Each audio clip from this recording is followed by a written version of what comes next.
The 1911 DS will undoubtedly go down this year as the most controversial pistol of 2023.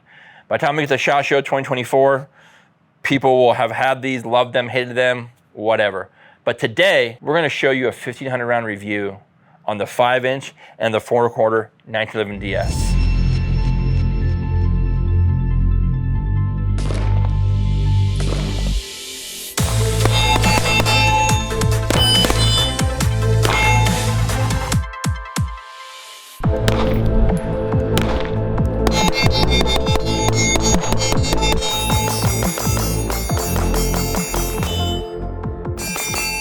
$1,500 rounds.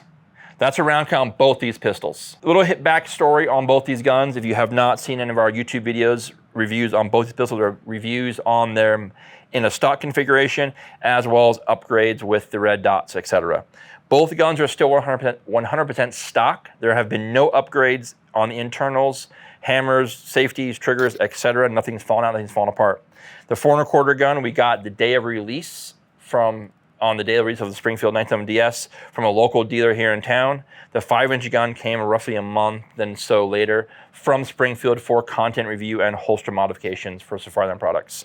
I have been running these guns as is from day one. They have had no deep cleaning or any other maintenance done to them. Before we get too deep in the review, let me tell you a little bit about what we do here at RDR. We're a soft goods manufacturer. We specialize in plate carriers, placards, chest rigs, belts, all things nylon that you can find on our website at rdrgear.com. We also specialize in a full line of professional grade canine gear, as well as our Safariland holster mods, holster wraps, and holster accessories to enhance the performance of your Safariland duty holster. We've been modifying holsters for 8 years now, bringing first to the market holsters for the 5-inch 2011 platform pistol, like the DS, the XC, Chambers, etc., all the other guns.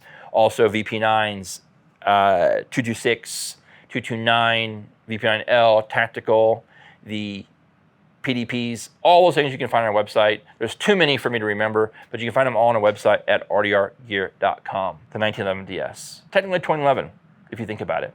But this pistol, I think this year will go down in one of the most controversial talked about pistols of 2023, for sure. It's odd that when this gun first came to market, I'm not gonna lie, there were some issues. I guess I got lucky twice, considering this one was bought blind, literally blind, at a local dealer who is a good buddy of mine, and he actually delivered it to me. And this one here was sent to us from Springfield for content creation, as well as being able to fit the 5-inch 1911 DS Safariland duty holster we have on our website. So that's two pistols that I've had zero issue with. We had one malfunction today. That was a light strike on the primer. That probably was, I tried to look at the primer. I'm gonna take that on ammo because every other round fired to the gun. So I'm not gonna say that was a firing pin issue. That was more probably a primer issue.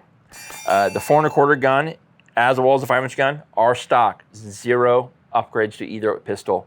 Have been running the Duramag, the 26 rounders, these 2011 mags from Triarch, the 2011 mags from Alchemy, and then of course the Staccato XC mags that come with the XC mags. We've been running a variety of magazines. Anybody who says the Duramags are the issue, I'll probably beg to differ. The Duramags have given us zero issue. The 3 mags we shot today were brand new, out the package last night, 26 rounders that ran flawless. I will say, the recoil is a little weird, right? Because the gun is not the most tuned 2011 style pistol out there. So 26 rounds of ammo, it's a little wonky, a little weird, but the guns run flawless with those magazines, with any of the magazines you see here. I've had zero issue with any of them. Running the Holosun 407 on the 4.25.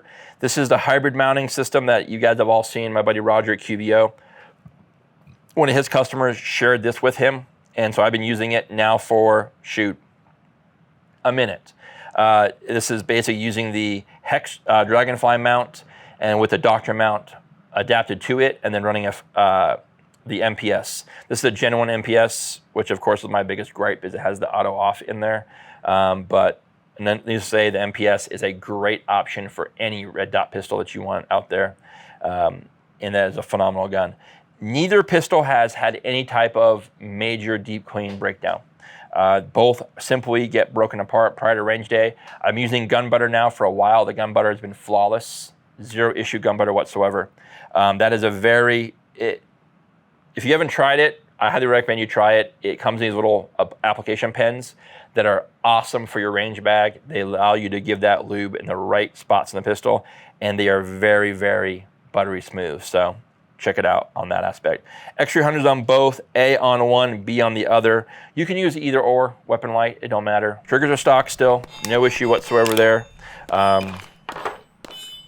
But the guns are running, super clean. I feel the 5-inch cycle is slightly better than the 4 1/4. They are still very heavy guns. So when you do roll this 26, the poor man's open gun here, the poor man's open gun, it does definitely get beefy, right? But we have had zero issues with the magazine. The Duramag run flawless. I like the blacked out design. I like the base pads.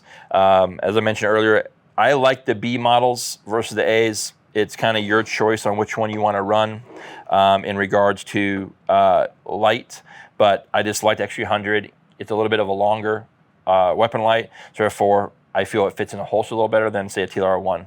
A lot of guys I know are carrying the DS and the 4 1/4. For me, it's a bit heavy for an everyday carry gun, but I definitely, for a range gun, this has zero issue.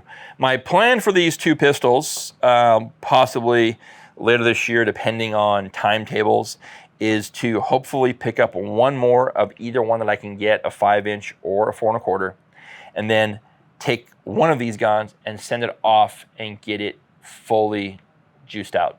Get the stack port, module, grip, ignition, the works, and then do a head-to-head comparison between a super juiced out 911 DS and then a stock factory 911 DS, and kind of see if there's really any benefits. I would love to maybe look at some areas on that. Weight reduction. Can I throw some holes or some ovals or some cutouts or some recessing in the slide to reduce some weight? That would be a #1 factor there. Trigger, of course, we can always clean up. And then a grip module, does a aluminum grip module give me a better recoil impulse than the polymer grip module? End of the day, guys, all the basic stuff like, stippling and all that, you can see in our previous reviews. But I wanted you guys to see two pistols that are 1,500 rounds and at zero issue. And I know there's probably going to be some comments in the comment section, but let me leave you with this. These videos we do, they're not free. There's a significant overhead cost to this. If you really break it down over the time frame of a couple of years, we're well over 6 figures in this channel.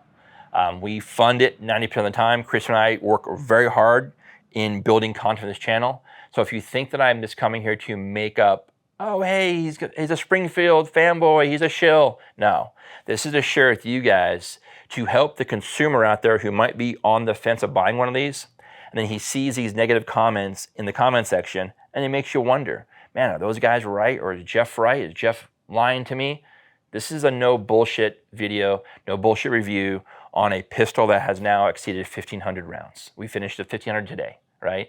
So we'll continue bringing product to the channel on these two pistols as things go. As I mentioned, we're gonna try to maybe trick one out, make a little Gucci, whatever, and see how it does. But at the end of the day, these videos are for the consumer out there who's considering spending their money on a product and maybe needs some validation. And if the guys are out there saying, oh, didn't make it that far, it's a bullshit lie, whatever, no, dog, I ain't got time for that. So, but enjoy it, research it, do your own homework. There are a lot of people, a lot of comments, a lot of my followers on the channel who have had the same great success with 911 DS. I'm not gonna lie and saying that there wasn't a batch of bad guns that went out. I saw some horrific malfunctions, and I don't think those people are making those up. But at the end of the day, just because a bad batch of guns went out does not mean the entire pistol lineup is poor. So do your own homework, do your due diligence, and next time, be well, take care.